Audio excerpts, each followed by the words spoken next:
हाय दोस्तों, हम आज का टॉपिक स्टार्ट करते हैं। डिस्कशन आज का टॉपिक के डिस्कशन स्टार्ट करते हैं। देखिए, जैसे हमारी पूरी दुनिया इसमें लॉकडाउन की कंडीशन में जा चुकी है, वैसे ही सन हमारा लॉकडाउन कंडीशन में जा रहा है।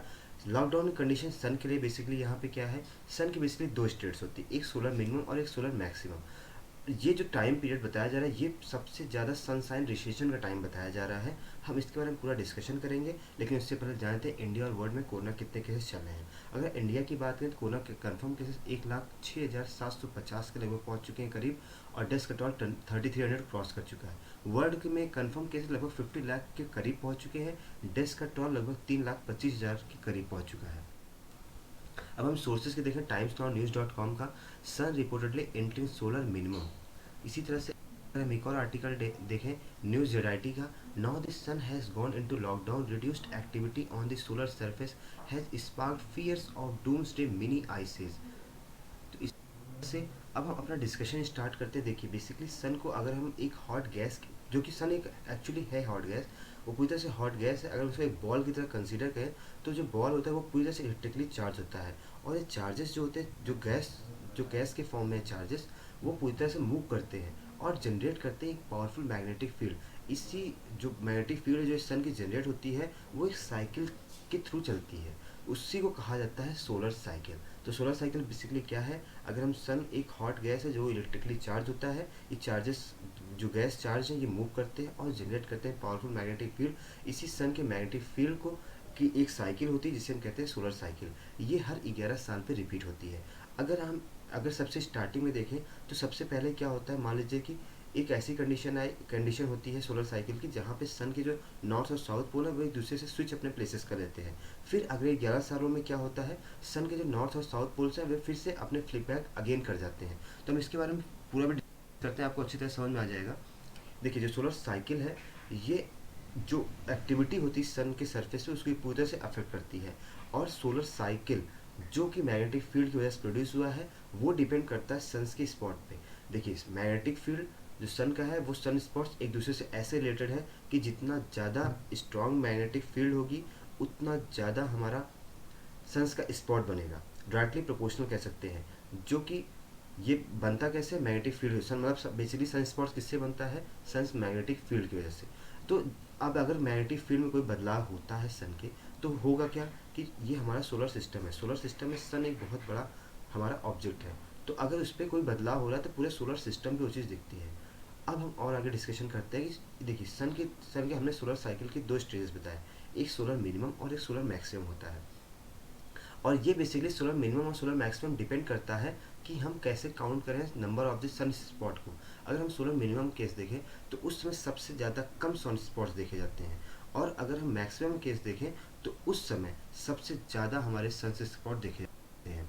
अब देखिए, हम एक इसको पूरा एक्सप्लेन करें, एक इमेज के फॉर्म में देखते हैं कि अगर 1996 में अगर हमारा सोलर मिनिमम का केस था जिसमें सन्स के स्पॉट बहुत ज़्यादा कम थे, तो ये अगर 1996 में सबसे ज़्यादा कम है तो ये फिर बढ़ते रहेंगे, सन स्पॉट बढ़ते रहेंगे, और 2001 तक क्या होगी, ऐसी कंडीशन आ जाएगी जहाँ पे सोलर मैक्सिमम का रूप ले लेंगे और वहाँ पे सन के स्पॉट बहुत ज़्यादा हो जाएंगे। फिर ये घटते घटते घटते घटते 2006 में अगर पहुँचे तो फिर से ये घट के एकदम से लगभग लगभग जीरो के करीब पहुँच जाएंगे। तो इस हिसाब से हमारा सोलर साइकिल पूरा चलता रहता है, सोलर मिनिमम और सोलर मैक्सिमम केस। अब देखिए, इसकी वजह से होता क्या है, मतलब अगर सोलर जो साइकिल चलते हैं, जो सन का मैग्नेटिक फील्ड होता है, यहाँ पे सोलर फ्लेयर्स जो होती है, सोलर की बहुत ज़्यादा हार्मफुल रेज होती हैं, और जो कोरोना होता है उससे मास का इंजेक्शन होता है, और वो इस साइकिल के हिसाब से डिपेंड करता है कि कितना कितना ज़्यादा इन सब का अमाउंट होगा, कितना मास इंजेक्ट होगा, और सोलर के फ्लेयर्स का अमाउंट कितना होगा। अब अगर हम और आगे बात करें इन सब के, तो ये जो इरेप्शन, अगर हम और बातें करें तो इरेप्शंस है, जो ये इरेप्शंस हो रहा है सन की वजह से, तो ये क्या करता है, एक पावरफुल बहुत ज़्यादा एनर्जी को सेंड करता है और मटेरियल को स्पेस में सेंड करता है। तो ये डिपेंड करता है कि हमारा सोलर मिनिमम है, सोलर मैक्सिमम। आगे और अच्छे से हम न्यूज़ में पहुँचेंगे तो इसको और अच्छे से डिस्कशन करेंगे। ये जो एक्टिविटी हो रही है, ये अर्थ को बहुत ज़्यादा इफेक्ट करती है। देखिए, जब इरेप्शंस होता है वहाँ पे सोलर फ्लेयर्स का या फिर कोरोना से मास का, तो होता क्या है, ये लाइट को प्रोड्यूस करता है स्काई में, जिसे हम कहते हैं अरोरा। अभी हम आपको अरोरा दिखाते हैं कैसा होता है। और ये रेडियो कम्युनिकेशन को भी बहुत ज़्यादा इम्पैक्ट करता है धरती की। और अगर ये बहुत ज़्यादा इरप्शन हो रहा है तो ये हमारा जो इलेक्ट्रिसिटी ग्रिड है अर्थ की, उसको अफेक्ट। देखिए, जो साइंटिस्ट हैं जो साइंटिस्ट हैं हमारे, वो इस सोलर साइकिल को देखते हुए ऐसा ऐसा काम करते हैं जिसके हमारा जो रेडियो कम्युनिकेशन है उसको प्रोटेक्ट रखा जाए धरती पे। और जो हमारे बहुत ढेर सारे सेटेलाइट्स हैं, जो हमारे एस्ट्रोनॉट्स बहुत ज़्यादा जो स्पेस में गए हैं, उनको सेफ रखा जाए, क्योंकि इससे बहुत ज़्यादा इफेक्ट सेटेलाइट्स के ऊपर और एस्ट्रोनॉट्स के ऊपर पड़ता है। मतलब सबसे ज़्यादा इफेक्ट तो स्पेस के ऊपर पड़ता है। और हम बात देखिए, ये होता है पूरा अरोरा का इमेज है, कैसे हमारे पूरे सोलर फ्लेयर्स निकल रही बाहर। अब हम पूरे न्यूज़ की बात करते हैं। देखिए, सन को कहा जा रहा है कि ये एक ऐसे स्टेट में आ रहा है, मतलब सोलर मिनिमम की स्टेट में ये इंटर करने वाला है, मतलब बहुत ज़्यादा, जिसे हम कहते हैं डीपेस्ट पीरियड, मतलब 2014 से ही स्टार्ट हो चुका है। मतलब उस टाइम बहुत हमारे सन स्पॉट्स बहुत ज़्यादा हाई थे, लेकिन अब ऐसी कंडीशन है कि सन स्पॉट्स हमारे बहुत ज़्यादा लो कंडीशन में पहुंच चुके हैं। 2019-20 में पहले से प्रेडिक्शन किया जा रहा था, और ये सच में अभी साबित हो रहा है कि हमारे जो सोलर मिनिमम है, मतलब उस जो सन के स्पॉट्स है वो बहुत ज़्यादा कम हो गए हैं। मतलब ये डीपेस्ट सन साइन रिसेशन माना जा रहा है। मतलब इसमें हमें सन स्पॉट्स बहुत ज़्यादा कम दिखेंगे या फिर नहीं दिखेंगे एट ऑल, एक तरह से देख सकते हैं। और ये कहा जाए जो पूरे साल है उसमें से 100 दिन तक ऐसी कंडीशंस रहने की उम्मीद है।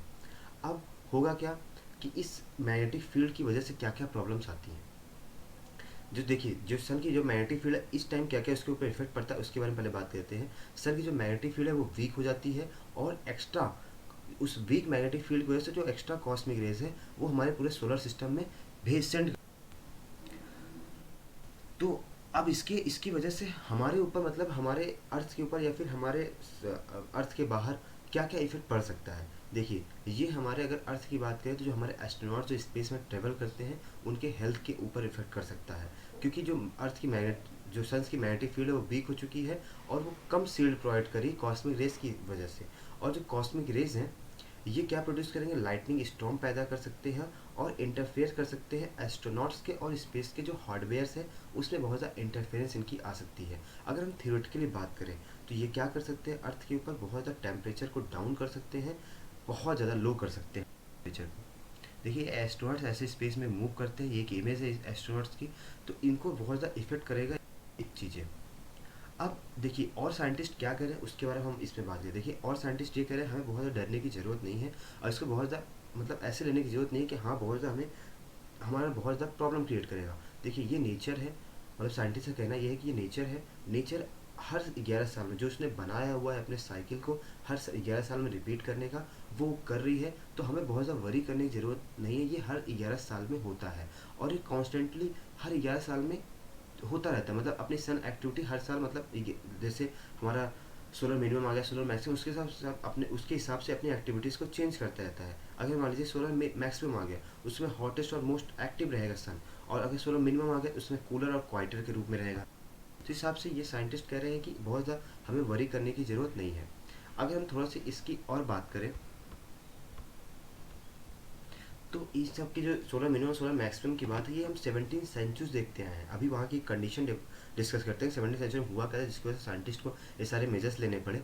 देखिए, उन्होंने जो मैग्नेटिक फील्ड की एक्टिविटीज है सोलर सरफेस के उसको स्टडी किया, और उन्होंने ये बताया कि जो सन स्पॉट्स हैं ये सोलर मिनिमम और सोलर मैक्सिमम टाइम पे कैसे रहेंगे। मतलब पूरा डिपेंड, इन्होंने जो पूरा बताया, पूरा जो डिस्कशन है तब से सारा उन्होंने स्टडी किया हुआ है। और मैंने जो सारा डिस्कशन किया कि जो मैग्नेटिक फील्ड हुए जो सन के स्पॉट रहेंगे वो सबसे ज़्यादा कम रहेंगे कब, जब हमारा सोलर मिनिमम की कंडीशन आएगी, और जब सोलर मैक्सिमम कंडीशन आएगी तो उसमें सन स्पॉट सबसे ज़्यादा रहेंगे। तो इन्होंने अपनी रिसर्च में पाया, और ये भी एक चीज़ इन्होंने और बताया कि इसकी वजह से ही, मतलब इन सारी कंडीशंस की वजह से ही सोलर फ्लेयर्स और लार्ज एक्सप्लोजन होता रहता है पूरे स्पेस में चार्ज पार्टिकल। अब कुछ अदर ओल्ड स्टोरेज की बात करें। देखिए, ओल्ड स्टोरेज में अगर सोलर मिनिमम को बताया जाए तो सोलर मिनिमम की वजह से एक लिटिल आइस एज आ गया था यूरोप में 17 और 18 सेंचुरी में। और उस टाइम वहाँ की जो यूरोप की रिवर थेम्स है वो पूरी तरह से फ्रोज हो गई थी, क्रॉप्स हमारे पूरी तरह से फील्ड हो गए थे, लाइटनिंग स्टॉर्म्स बहुत ज़्यादा स्काई में बहुत ज़्यादा आ रहे थे, और वेदर कंडीशन इतनी ज़्यादा बुरी हो गई थी कि जुलाई के महीने में भी हमारा स्नो, मतलब हमारा आइस का फॉल हो रहा था। मतलब उस समय साथ में टेम्परेचर जो था वो 2 डिग्री सेल्सियस तक नीचे चला गया था। तो इस टाइप की कंडीशन इस सोलर मिनिमम की वजह से हो सकती। देखिए, एक इमेज है जिसमें तो बताया जा रहा है कैसे, मतलब हो सकती है हर चीज़ें। उस टाइम पे जब ये पूरा हादसा हुआ था उसमें सोलर मिनिमम कंडीशन आई थी 17 और 18 सेंचुरी में, उस समय 1815 में एक 2000 सालों में सेकेंड लार्जेस्ट वॉल्केनिक इरप्शन हुआ था, जो कि हुआ था माउंट टैम्बोरा इंडोनेशिया में। इसने लगभग 71,000 पीपल को किल कर दिया था, और इसकी वजह से एक बहुत ज़्यादा जाइंट क्लाउड एस क्लाउड बन गया था पूरे इन्वायरमेंट में, जिसकी वजह से जो टेम्परेचर है वो और ज़्यादा लोअर हो गया। मतलब पूरी तरह से हमने इस ईयर को नाम दिया ईयर विदाउट समर और 1800 एंड फ्रोज टू डेथ। ये इसमें दो कारण थे, एक तो कारण हमारा सोलर मिनिमम की कंडीशन बन गई थी, और एक हमारा वॉल्केनिक इरप्शन जिसके वजह से बहुत ज़्यादा क्लाउड पैदा हो गए थे, ऐसे क्लाउड। तो ये बहुत ज़्यादा बुरी कंडीशन थी, और इस टाइम में देखा गया था सोलर मिनिमम की सबसे बुरी कंडीशन।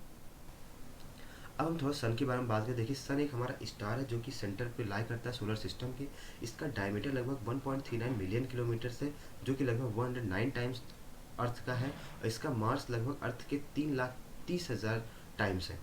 ये पूरा अकाउंट करता है total mass of the solar system 99.86%। अगर हम इसमें क्या क्या एग्जिस्ट करता है इस सन के अंदर, तो सबसे ज़्यादा हाइड्रोजन जो कि 73%, और हीलियम 25%, और अदर जो जैसे हैवी एलिमेंट्स जैसे ऑक्सीजन, कार्बन, नियोन और आयरन है, ये बहुत ज़्यादा स्मॉलर क्वांटिटीज़ में लाई करते हैं। और इसका जो फॉर्म बताया जाता है वो लगभग 4.6 बिलियन ईयर्स बताया जाता है। तो देखिए हमें अगर पूरे हम डिस्कशन को देखें, तो हमें अभी सबसे ज़्यादा जो साइंटिस्ट अभी सारा स्टडी किए हुए साइंटिस्ट को पता है कि हमें क्या मेजर्स लेने हैं। तो जैसे अभी साइंटिस्ट को सबसे ज़्यादा ध्यान देने की ज़रूरत है कि हमें अपने स्पेस में हमारे एस्ट्रोनॉट्स को, और हमारे जो वहाँ पे हार्डवेयर्स हैं, जो भी चीज़ें हैं स्पेस में, साथ में जो हमारी अर्थ है वहाँ पे जो जो इफेक्ट डालते हैं इसकी वजह से, उसको कैसे मतलब मिनिमाइज़ किया जाए, उसके ऊपर पूरी तरह से ध्यान देने की ज़रूरत है। क्योंकि ये जो इफेक्ट है अभी इस साल 100 दिनों में आने की बात कही जा रही है साइंटिस्टों द्वारा, तो हमें लगभग 100 दिनों तक इसको बहुत ज़्यादा केयर करके रखने की ज़रूरत पड़ेगी। अगर टेम्परेचर घटता भी है तो हमें उसको भी, देखिए अदर साइंटिस्ट ये भी कह रहे हैं टेम्परेचर घटेगा, लेकिन 1/20 टाइम्स घटेगा, लेकिन जो भी घटेगा उसके लिए भी हम लोगों को तैयार रहना चाहिए।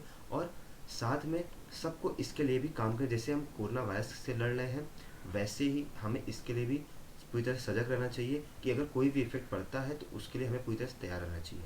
इसी के साथ में आप एंड करते हैं। Thank you.